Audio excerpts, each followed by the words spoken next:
नमस्कार, मैं हूं निकिता और आप देख रहे हैं सत्य हिंदी। चलिए एक नजर डालते हैं अब तक की सुर्खियों पर। अमेरिका के राष्ट्रपति डोनाल्ड ट्रंप ने सोशल मीडिया पर इस्राइल और ईरान के बीच पूर्ण युद्ध विराम की घोषणा की है। फिलहाल इस घोषणा पर इस्राइल की ओर से कोई आधिकारिक प्रतिक्रिया नहीं आई, लेकिन ईरान के विदेश मंत्री ने कहा है कि अगर इस्राइल हमले रोकता है तो वे भी जवाबी कार्रवाई बंद कर देंगे। वहीं अपने बयान में ट्रंप ने कहा कि अगले 24 घंटे में युद्ध आधिकारिक रूप से समाप्त हो जाएगा। ट्रंप ने अपने पोस्ट में लिखा कि यह एक ऐसा युद्ध है जो वर्षों तक चल सकता था और पूरे मध्य पूर्व को नष्ट कर सकता था, लेकिन ऐसा नहीं हुआ और कभी नहीं होगा। अमेरिकी राष्ट्रपति ट्रंप की युद्ध विराम की घोषणा पर ईरान के विदेश मंत्री सईद अब्बास अरागची ने कहा है कि अगर इस्राइल ने सैन्य अभियान बंद कर दिया तो हमारा भी किसी तरह की जवाबी कार्रवाई करने का कोई इरादा नहीं है। अब्बास अरागची ने एक्स पर एक पोस्ट में लिखा कि अगर इस्राइल अब अपना अवैध आक्रमण रोक देता है तो ईरान की ओर से भी प्रतिक्रिया जारी रखने का कोई इरादा नहीं है। उन्होंने कहा कि अभी तक किसी भी युद्ध विराम या सैन्य अभियानों की समाप्ति पर कोई समझौता नहीं हुआ है। हालांकि इस्राएली शासन अगर ईरान के समय अनुसार सुबह 4 बजे से हमला रोक देता है तो हमारी ओर से भी कोई जवाबी कार्रवाई नहीं होगी। अरागची ने कहा कि हमारे सैन्य अभियान को बंद करने पर अंतिम निर्णय बाद में लिया जाएगा। CBS की एक रिपोर्ट के अनुसार अमेरिकी राष्ट्रपति ट्रंप ने इस्राएल के प्रधानमंत्री बेंजामिन नेतन्याहू से सीधी बातचीत की और इस्राएल ने इस बात पर सहमति जताई कि जब तक ईरान कोई हमला नहीं करता है वे युद्ध विराम पर कायम रहेंगे। CBS के मुताबिक वरिष्ठ ईरानी अधिकारियों ने भी पुष्टि की है कि ईरान युद्ध विराम पर सहमत हो गया है। वरिष्ठ प्रशासनिक अधिकारी ने बताया कि अमेरिकी उपराष्ट्रपति JD वेंस, विदेश मंत्री मार्को रूबियो और विशेष दूत स्टीव विटकोफ ने ईरानी अधिकारियों से प्रत्यक्ष और अप्रत्यक्ष दोनों माध्यमों से बातचीत की।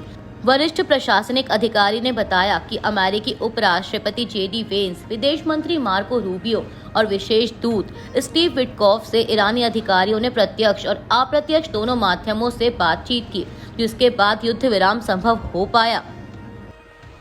ईरान की राजधानी तेहरान पर बीती रात इस्राइल ने जोरदार हमले किए हैं। तेहरान के एक निवासी ने कहा कि शहर के लोगों ने एक और रात बिना नींद के गुजारी है। लोगों का कहना है कि उन्होंने रात भर जोरदार विस्फोटों की आवाजें सुनी। मीडिया रिपोर्ट्स के मुताबिक इससे पहले इस्राइल ने शहर के अलग अलग इलाकों को तुरंत खाली करने के लिए 3 चेतावनियां जारी की थी। वहीं ईरान में इंटरनेट सेवा अब भी बाधित है, जिससे स्थानीय लोगों को चेतावनियों की जानकारी हासिल करने में मुश्किल हो रही है। ईरान के सरकारी टीवी ने बताया कि रिपोर्टों के मुताबिक देश के कुछ हिस्सों में आज रात 13 जून के बाद सबसे तीव्र हवाई हमले हुए और सुबह करीब 4 बजे से विस्फोटों की आवाजें बंद हो गईं।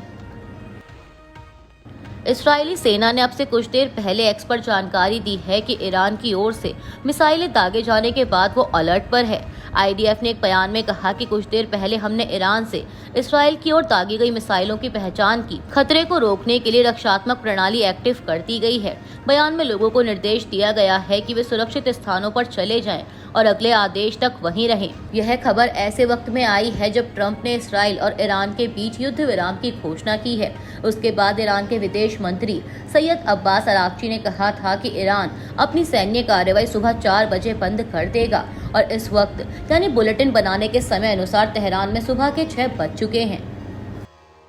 इस्लामिक देशों के संगठन ऑर्गेनाइजेशन ऑफ इस्लामिक कोऑपरेशन की बैठक के दौरान जम्मू कश्मीर पर पाकिस्तान की टिप्पणी को लेकर भारत ने प्रतिक्रिया दी है। OIC देशों के विदेश मंत्रियों की बैठक में पाकिस्तान के विदेश मंत्री इसहाक डार ने कहा था कि कश्मीरी संघर्ष के सामने बढ़ती चुनौतियों को देखते हुए OIC को अपनी घोषणाओं को ठोस कार्रवाइयों में बदलना चाहिए।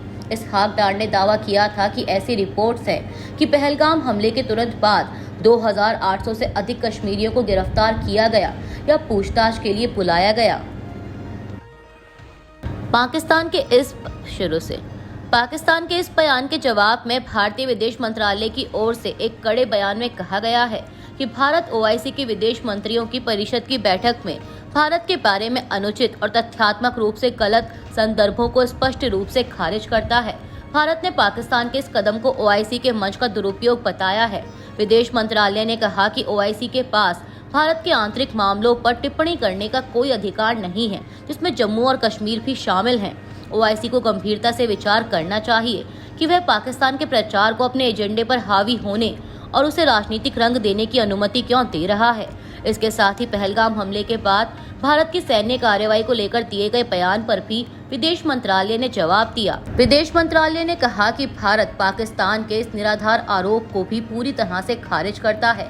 यह बिना किसी उकसावे की और अनुचित सैन्य आक्रामकता है। बयान में आगे कहा गया कि भारत का ऑपरेशन सिंदूर पहलगाम आतंकी हमले के जवाब में की गई एक सटीक और वैध कार्रवाई थी।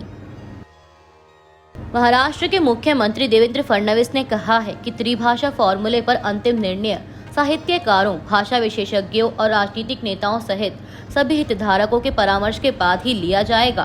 पीटीआई के मुताबिक फडणवीस ने इस मुद्दे पर विचार विमर्श के लिए सोमवार देर रात को दक्षिण मुंबई में स्थित अपने आधिकारिक आवास पर एक बैठक की अध्यक्षता की। अभी के लिए बस इतना ही। बाकी की खबरों के लिए बने रहिए सत्य हिंदी के साथ। Copyright disclaimer under Section 107 of the Copyright Act 1976. Allowance is made for fair use for purposes such as criticism, comment, news reporting, scholarship, and research. Fair use is a use permitted by copyright statute that might otherwise be infringing.